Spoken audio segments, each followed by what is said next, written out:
कहते हैं दिल्ली दिल बरों की है, दिल जलों की है। कहते तो ये भी हैं कि दिल्ली दिल फरेबों की भी है।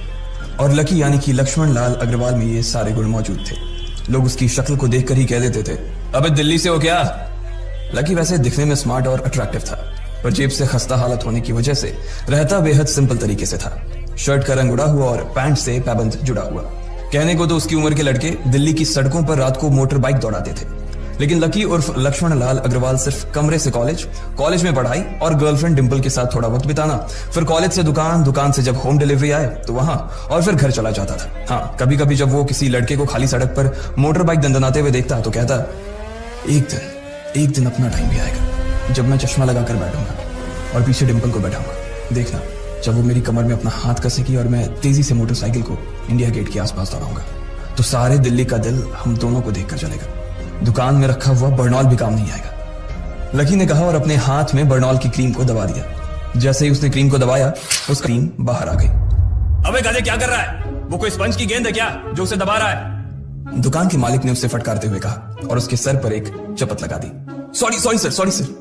लकी ने अपना सिर बचाते हुए कहा। वो करोल बाग में स्थित एक छोटी सी मेडिकल स्टोर पर काम करता था। उसकी दुकान का नाम था चमन मेडिकल स्टोर और उसके ओनर का नाम था चमन लाल। लकी पिछले 5 साल से इन्हीं की दुकान पर काम कर रहा था। यहाँ इस छोटी सी शॉप पर काम करना उसकी मजबूरी थी।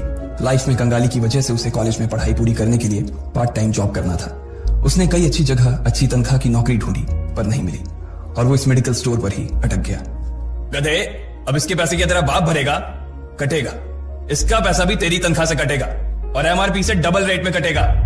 चमन ने अपने दांतों को किचमिचाते हुए कहा। गुस्से की वजह से उसकी नाक फूल गई थी और लकी की सांसें। उसने घबराते हुए ओनर से पूछा, एमआरपी से डबल क्यों सर जी? ताकि अगली बार से ऐसी कोई हरकत करने से पहले तू डबल बार सोचे। चमन ने कहा और उसके हाथ से ट्यूब छीन ली। उसका जी तो चाह रहा था कि वो लकी की खोपड़ी पर एक और बार अपना हाथ साफ कर ले, लेकिन उससे पहले ही दुकान का फोन बजने लगा। फोन की घंटी बजते ही लकी को वहां से निकलने का मौका मिल गया और वो भागते हुए फोन उठाने के लिए चला गया। हेलो जी, करोल बाग के बेस्ट मेडिकल चमन मेडिकल स्टोर से बोल रहा हूं, बताइए क्या काम था? ये लकी की पेटेंट लाइन थी। चाहे कहीं से भी फोन आए, लेकिन उसे फोन पर बस यही बोलना था। जैसे ही इधर लकी ने अपनी बात कही, उधर से जवाब आया, मैं अप्रूविंग नाइट होटल के कमरा नंबर 303 से बात कर रहा हूँ। एक छोटा सा ऑर्डर है, नोट करो और जल्दी से होटल पर डिलीवर करवा दो। वो एक लड़के की आवाज थी। उसकी आवाज में काफी भारीपन और एक अजीब सी जल्दबाजी थी।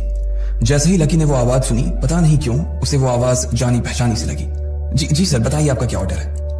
हाँ तो लिखो, हार्ट प्ले के 2 पैकेट और 1 पैकेट टिश्यू। लकी जो कि अपना पेन लेकर खड़ा था, हार्ट प्ले का नाम सुनते ही झिझक गया। असल में हार्ट प्ले नाम का एक कंडोम आता था और इसलिए उसका नाम सुनते ही लकी शर्मा गया था। इतने साल से भी मेडिकल की स्टोर पर काम करने के बाद उसे इन चीजों का नाम सुनने में शर्म आती थी। हेलो भाई, लिखा कि नहीं लिखा? उस आदमी ने फिर से लकी से पूछा। जी सर, लिख लिया सर, लिख लिया। लकी ने खिसियाकर हंसते हुए कहा। लिख लिया तो फिर लेकर निकल, उस लड़के ने कहा। उसकी आवाज सुनकर ना जाने ऐसा क्यों लग रहा था कि वो बहुत बड़ा आदमी था। जी सर, मैं सर, लेकिन सर बाहर तो बारिश हो रही है, लकी ने कहा। उसने देखा कि बाहर बहुत तेज बारिश हो रही थी। उनकी दुकान के सामने पानी भर गया था और तेज हवाओं की वजह से चमन मेडिकल स्टोर का बोर्ड भी गिर गया था। लकी को लग रहा था कि वो इतनी तेज बारिश में अभी एकदम से तो नहीं निकल पाएगा, तो उसने उस लड़के को समझाते हुए कहा, सर मैं ऑर्डर तो ले आऊंगा पर थोड़ा टाइम लग जाएगा, बारिश थोड़ी थम जाए आप। इससे पहले कि वो कुछ आगे बोल पाता, फोन पर लड़का बोल पड़ा, तुम्हारे मालिक को पता है कि तुम मल्होत्रा जी के लड़के को मना कर रहे हो? हाँ पता है, बारिश हो रही है, इसलिए सारा सामान अच्छे से थैली में पैक करके लाना और लेट नहीं होना चाहिए, समझे? उस लड़के ने कहा और इससे पहले कि लकी आगे कुछ कह पाता, उसने फोन काट दिया। उधर से लकी के दुकान का ओनर उसे घूर कर देखा जा रहा था। लकी के हाथ में पेन और पेपर देखकर ही वो समझ गया था कि उसके पास कोई ऑर्डर आया था। आज वैसे भी इतनी बरसात होने की वजह से सुबह से इक्का दुक्का ग्राहक ही दुकान पर आए थे। ऐसे में उसकी दुकान का मालिक एक भी ऑर्डर को छोड़ना नहीं चाहता था। वो लकी को देख रहा था और लकी बारिश की ओर देख रहा था। बारिश का बहाना नहीं चलेगा, जाना पड़ेगा, चमन लाल ने कहा। मैं बहाना नहीं कर रहा सर, थोड़ी बारिश धीमी हो जाए तो मैं चला जाऊंगा। अभी आप खुद ही देखिए कितनी तेज बारिश है। वो पता नहीं कोई मिस्टर मल्होत्रा का कोई बेटा कुछ ज्यादा ही जल्दी में था, मैं साइकिल से तो पहुंच नहीं पाऊंगा इतनी जल्दी, लकी ने उनकी ओर देखते हुए कहा। क्या कहा? मिस्टर मल्होत्रा जी का बेटा? तू मेरी दुकान बंद करवाएगा क्या? अभी क्या भी निकल उनका ऑर्डर लेके, वो हमारे बहुत पुराने कस्टमर है, चमन ने कहा। पर लकी ने कहा ही था कि चमन बोला, वर कुछ नहीं, तू मेरी मोटरसाइकिल ले जा, उसने गुस्से में कहा। अरे सर जी, 200 के ऑर्डर में मुश्किल से 40 रुपए बचेंगे, इससे 3 गुने का तो पेट्रोल ही लग जाएगा और अगर गाड़ी रास्ते में बंद हो गई तो अलग से खर्चा, लकी ने समझाते हुए कहा। वो जानता था कि उसका मालिक इन सब बातों पर ध्यान नहीं देने वाला। चमन लाल बोला, कोई बात नहीं, तू जा, चाहे जो हो जाए, ग्राहक नाराज नहीं होना चाहिए। और वैसे भी वो मल्होत्रा जी का बेटा है। चमन लाल ने मोटरसाइकिल की चाबी लकी की ओर उछालते हुए कहा। लकी ने चाबी ली। उसे देखकर उसके अंदर मिक्स फीलिंग आ गई।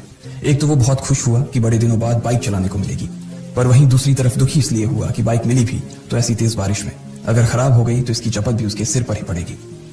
वो मुंह लटकाकर रेनकोट और हेलमेट पहनते हुए वहां से निकल गया। बाहर आकर बाइक को देखा तो लकी ने मन में सोचा, चलो ठीक है, जो होगा देखा जाएगा, कम से कम बाइक तो चलाने को मिल रही है। दरअसल लकी इतने साल काम करने के बाद भी अपने लिए एक मोटरसाइकिल नहीं ले पाया था। लकी की तनख्वाह ही इतनी भर थी कि सिर्फ उसके कमरे का किराया, उसकी साइकिल में डालने वाली हवा का खर्च, बिजली पानी का बिल और डिंपल के साथ महीने में 1-2 बार बाहर खाने का खर्चा ही निकल पाता था। उसे डिंपल की कही बात अक्सर याद आती थी, लकी अगर अगले 2 महीने में तूने बाइक नहीं खरीदी ना तो मैं तेरे से ब्रेकअप कर लूंगी, देखना। असल में डिंपल को लकी के साथ बाइक पर घूमने की बड़ी तमन्ना थी। लकी की इस उजाड़ जिंदगी में एक वही तो थी जिसके लिए जिंदा रहने को उसका जी चाहता था। जब भी वो उससे बाइक की बात करती तो लकी डिंपल की इस बात को हंसकर टाल देता था। वो अपने मन में इस बात को अच्छे से जानता था कि डिंपल उससे बहुत प्यार करती थी और वो उसे कभी छोड़कर नहीं जा सकती थी। वो दोनों एक दूसरे में ऐसे घुले मिले थे जैसे बादल बरसात में खुल जाती है। लकी को डिंपल बहुत पसंद थी और वो उसके लिए दुनिया जहां की खुशियां खरीद कर ला देना चाहता था। वो चाहता था कि एक दिन वो डिंपल को प्लेन में बैठाए, लेकिन उसके ये सब ख्वाब इस कम तनख्वाह की नौकरी की वजह से कभी पूरे नहीं होने वाले थे। पर आज उसके पास एक मौका था। वो डिंपल को अपने साथ इस बारिश में राजपथ घुमाना चाहता था। वो उसे दिल्ली दिखाना चाहता था। चमनलाल को देने के लिए उसने पहले से ही बहाना सोच रखा था। बस जल्दी से वो ये डिलीवरी देकर सीधे डिंपल के पास ही जाने वाला था। उसने होटल ब्लूमिंग नाइट के बाहर मोटर बाइक पार्क की और सीधे होटल के अंदर चला गया। लकी ने रिसेप्शन पर पहुंचकर नमस्ते करते हुए रिसेप्शनिस्ट को बोला, जी मैं चमन मेडिकल स्टोर से आया हूं, रूम नंबर 303 का ऑर्डर था सर। रिसेप्शन पर खड़ा आदमी उसके हाथ में काली थैली को देखकर समझ गया था कि उसमें क्या था और वो मंद ही मंद मुस्कुराते हुए बोला, 3rd फ्लोर पर है, लिफ्ट से चले जाओ, रेनकोट ही उतार देना। जैसा उस आदमी ने कहा लकी ने ठीक वैसा ही किया और लिफ्ट में चढ़ने के कुछ ही देर बाद वो 3रे माले पर पहुंच गया था। वो रूम नंबर 303 के बाहर पहुंचा और उसने डोरबेल बजाई। जैसे ही दरवाजा खुला लकी ने थैली आगे बढ़ाते हुए कहा, नमस्ते, मैं चमन मेडिकल स्टोर से लकी, आपका। इससे पहले कि लकी आगे कुछ कह पाता उसकी आंखें फटी की फटी रह गई थी। उसने अपने सामने जो देखा उसके बाद उसे ऐसा लगा कि बंद छत के नीचे भी उसके ऊपर आसमान से आकर एक जोरदार बिजली गिर गई थी। उसके सामने एक लड़की खड़ी थी। वो लड़की और कोई नहीं बल्कि उसकी गर्लफ्रेंड डिंपल ही थी। उसने एक पर्पल कलर का नाइट गाउन पहन रखा था। उसके काले घने बाल गीले थे और उसने उन्हें अपने कंधे पर फैला रखा था। उसकी खुशबू से ही ये चीज साफ पता चल रही थी कि वो अभी अभी नहा कर आई थी। डिंपल, तुम यहाँ क्या कर रही हो? लकी को अपनी आंखों पर विश्वास ही नहीं हो रहा था। उसने 2 बार अपनी पलकें झपका कर देखा, लेकिन दोनों बार ही उसे अपने सामने डिंपल ही नजर आई। तुम यहाँ क्या मेरा पीछा करते हुए आए हो लकी? डिंपल ने उल्टा उसी के ऊपर पलटवार करते हुए कहा। लकी को देखकर उसके दिल की धड़कन भी तेज हो गई थी। उसे उम्मीद नहीं थी कि लकी यहाँ आ जाएगा। उसने ना तो सुबह से उसे फोन किया था और ना ही उसके मैसेज का कोई जवाब दिया था। वो अपने मन में सोचकर बैठी थी कि वो अगले दिन खुद ही उससे मिलकर बोल देगी कि उसकी तबीयत खराब थी। डिंपल बेबी, क्या हो गया? किससे बात कर रही हो? अचानक से एक गबरू जवान सा लड़का दरवाजे के पास आकर खड़ा हो गया था। उसने बनियान पहन रखी थी। लकी उसे पहचान गया था। साले राहुल के बच्चे, तेरी हिम्मत कैसे हुई मेरी डिंपल को हाथ लगाने की? लकी ने जैसे ही राहुल को देखा उसके तन बदन में मानो आग सी लग गई थी। वो उसे इस वक्त इतना बुरा मारना चाहता था, इतना बुरा पीटना चाहता था जिसकी कोई हद सीमा नहीं थी। लकी जिस कॉलेज में पढ़ता था राहुल और डिंपल भी उसी में पढ़ते थे और वो कॉलेज राहुल के फादर का ही था। डिंपल ने राहुल के पिता की एक कंपनी में जॉब पकड़ ली थी और राहुल उस पर बहुत लाइन मारता था। लकी ने 1-2 बार डिंपल को उससे दूर रहने के लिए भी कहा, लेकिन डिंपल ने उसे यह कहकर टाल दिया था कि वो सिर्फ अच्छे दोस्त थे। आज भी इससे पहले कि वो आगे बढ़ता डिंपल उन दोनों के बीच आ गई। रुक जाओ, डिंपल ने गुस्से में कहा और लकी के सीने पर हाथ रखकर उसे रोक दिया। लकी लंबी सांसें ले रहा था और कुछ ही सांसों के बाद उसका गुस्सा शांत हो गया। अब डिंपल के पास भी छुपाने के लिए कुछ नहीं था, इसलिए उसने लकी से कहा, लकी, आज से तुम्हारा और मेरा ब्रेकअप। ब्रेकअप? लकी के पैरों के नीचे से जमीन खिसक गई थी। उसकी आंखें नम हो गई। लकी को उसकी बातों पर विश्वास नहीं हो रहा था। उसने डिंपल की ओर देखा और बोला, डिंपल, हम पिछले 1 साल से एक दूसरे के साथ हैं और तुम हो कि मुझसे ब्रेकअप करना चाहती हो? अरे मैं तो तुम्हारे लिए नई बाइक लेने वाला था। चल रहने दे, आज ही याद आई है तुझे बाइक की। अरे तेरे पास मुझे बाहर घुमाने के लिए, खिलाने पिलाने के लिए पैसे तो है नहीं। तू कहां से लेगा बाइक? और अगर ले भी लेगा तो उसमें पेट्रोल कहां से डलवाएगा? तेरी 8,000 रुपए महीने की नौकरी, उसमें होगा ये सब? लोग हंसते हैं मेरे ऊपर जब मैं सरोजनी में तेरे साथ घूमती हूँ। मैं ऐसी लाइफ नहीं जीना चाहती लकी। मैं तेरी तरह गरीब नहीं रहना चाहती। तूने मुझे फंसाया था, उल्लू बनाया था तूने मुझे, इसलिए मैंने राहुल से मैचअप कर लिया है। आज से यही मेरा बॉयफ्रेंड है। डिंपल ने गुस्से में कहा। अच्छा, तो बेबी ये है तुम्हारा वो बेकार सा एक्स बॉयफ्रेंड? राहुल ने पूछा और डिंपल के बगल में आकर खड़ा हो गया। फिर उसने लकी के हाथ से थैली उठाई और उसमें से हार्ड प्ले का पैकेट निकालकर उसे चिढ़ाने के लिए उसे हवा में लहराने लगा। बाप रे, इससे बदकिस्मत इंसान इस दुनिया में और कौन होगा। राहुल ने उसकी टांग खींचते हुए कहा। लकी के पास उसकी बात का कोई जवाब नहीं था। उसने गुस्से से डिंपल की ओर देखा और अपनी हाथों की मुट्ठी भींच ली। फिर वो वहां से निकल गया। अबे पैसे तो ले जा, सब कुछ फ्री में देता जाएगा क्या? राहुल ने जोर से ठहाके लगाते हुए कहा, लेकिन लकी बिना उसकी बात सुनते ही निकल गया। उसके दिमाग में डिंपल के कहे शब्द गूंज रहे थे। उसने कभी सपने में नहीं सोचा था कि डिंपल उसके साथ कुछ ऐसा भी कर सकती थी। जिस इंसान के लिए वो इतना कुछ करना चाह रहा था, उसे उसकी कोई कदर ही नहीं थी। लकी इतना हताश हो गया था कि बुरी तरह से रोने लगा। इस बार वो लिफ्ट से नहीं बल्कि सीढ़ियों से नीचे उतरा और एक एक सीढ़ी उतरने के साथ उसके आंसू आंखों से छलकते जा रहे थे। जब उसकी आवाज सुनकर कुछ लोग अपने कमरे से बाहर आए तो लकी ने तुरंत अपने आंसू पोंछे और तेजी से वहां से भाग गया। उसे जिंदगी में पहली बार प्यार हुआ था और पैसों की कमी की वजह से न सिर्फ उसका प्यार बल्कि उसकी पूरी जिंदगी बर्बाद हो गई थी। लकी जैसे ही बाहर आया तो उसने देखा कि बाहर अंधेरा हो गया था। आसमान में तेज बिजली कड़की और बारिश जो थमी थी एकाएक फिर से झमाझम बरसने लगी। ये देख लकी के थमे हुए आंसू एक बार फिर से छलक गए। उसका दिल बुरी तरह से डूब चुका था, लेकिन उसे इस बात की खुशी भी हो रही थी।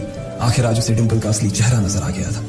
वो तो उसके साथ घर बसाने की सोच रहा था, लेकिन अच्छा हुआ कि उसने पहले ही उसका घर बर्बाद होने से बचा लिया। लकी को दुख तो बहुत हो रहा था, पर उसे यह भी लग रहा था कि उसे आगे चलकर यही दुख उसे खुशी देने वाला था। लेकिन एक चीज थी जो लकी को परेशान कर रही थी, वो थी उसकी माली हालत। उसकी जेब इतनी तंग थी कि उसे फटी हुई जेब की पैंट पहनकर घूमना पड़ता था। कभी कभी तो लकी सिर्फ रोटी खाकर दिन काट लेता था। वो कब से कोशिश कर रहा था कि कोई अच्छा काम पकड़ सके, लेकिन उसे कोई काम देने को राजी नहीं था। उसने टूटे हुए दिल को दिलासा देते हुए मन में सोचा कि डिंपल पर खर्च होने वाले पैसे बच जाने से शायद उसकी हालत सुधर जाएंगे। पर फिर भी वो रातों रात रईस नहीं हो जाने वाला था। उसने ऊपर आसमान की ओर देखा और जोर से चिल्लाया, अगर इतना ही अनलकी बनाना था तो फिर नाम लकी क्यों रखा भगवान? वो जितनी जोर से चिल्ला सकता था उतनी जोर से चिल्लाया।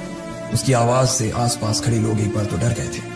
लकी ऊपर ही देख रहा था और उसके आंसू बारिश के पानी के साथ मिल गए थे। जैसे ही वो फूट कर रोने को था, तभी उसके फोन पर एक मैसेज आया। जैसे ही लकी ने अपना फोन निकालकर उस मैसेज को पढ़ना शुरू किया, उसकी तो आंखें ही चमक गई। अचानक उसके आंसू हंसी में बदल गए और वो जोर जोर से वहीं सड़क पर नाचने लगा। उस मैसेज में लिखा था, परिवार की रिसर्च और परिवार के निर्णय के हिसाब से अग्रवाल परिवार का वारिस लक्ष्मण लाल अग्रवाल उर्फ लकी ने गरीबी अभ्यास की परीक्षा को पास कर लिया है और आज से ही वो उस जमीन और उस जायदाद का मालिक हो जाएगा जो परिवार ने उसके नाम कर रखी थी। ये एक ऐसा मैसेज था। आखिर कौन था लकी?